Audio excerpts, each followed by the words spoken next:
Laut Perang Tadi Le Mandum Jamaah pada Historik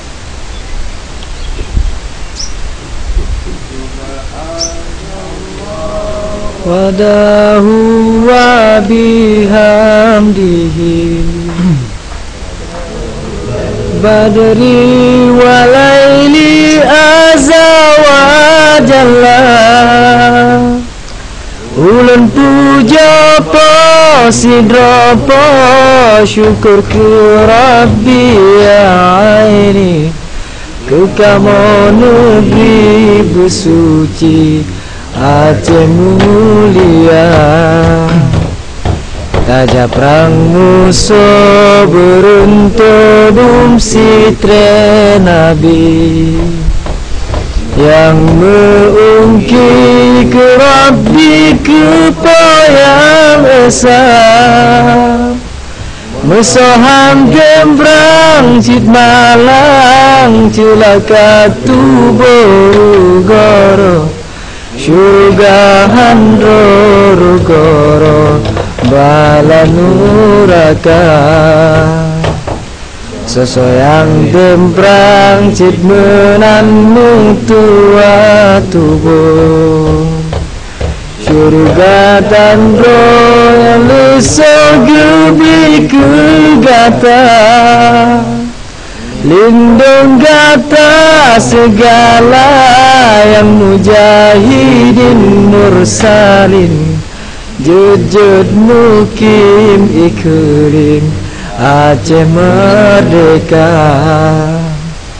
yang membahagia sejahtera syahid dalam perang Allah beri pulang denda yang budia dari Oh kasih wasirawa syahid dalam perang tak senang Geperap rijang pertama surga tinggi Budia dari meriti gudang pandang Geucut abang jamu perang dalam perang sabi Hoka judo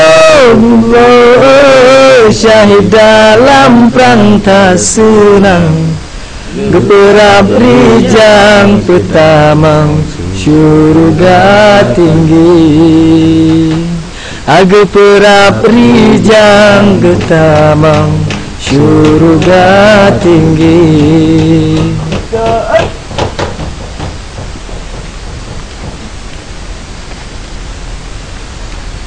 Pidato Milad Aceh Merdeka yang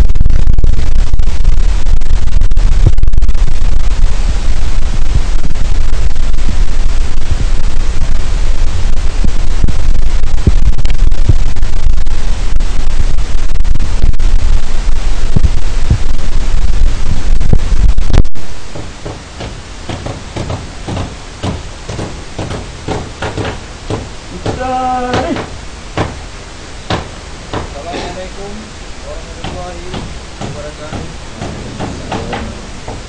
Alhamdulillah, alhamdulillahilladzi hadana li hadza wa ma kunna linahtadiya laula an hadana Allah. Asyhadu an la ilaha illallah wa asyhadu anna sayyidana Muhammadin abduhu wa rasuluh wa nabiyya wa'dah. Allahumma shalli ala sayyidina Muhammad wa ala ali sayyidina Muhammad. Terus semangat bangsa Aceh. Ucap kita syukur. Mari saban-saban kita nyaku kepada Allah Subhanahu wa taala yang mantan libak urono mantan gedipana tubuh sehat pada sehat pikiran sehingga ketemu tadi pendapat juga tempat yang sebenarnya. Lalu mengirim salam ala wajib saban-saban kita nyaku langsung baginda Nabi Muhammad sallallahu alaihi wasallam serta al sahabat beliau gubnya memandu. Kata-kata takzim penghormatan ulung tuan yang kat lambung naku hukuman tu musyirat alun yang sebangsa dan setanah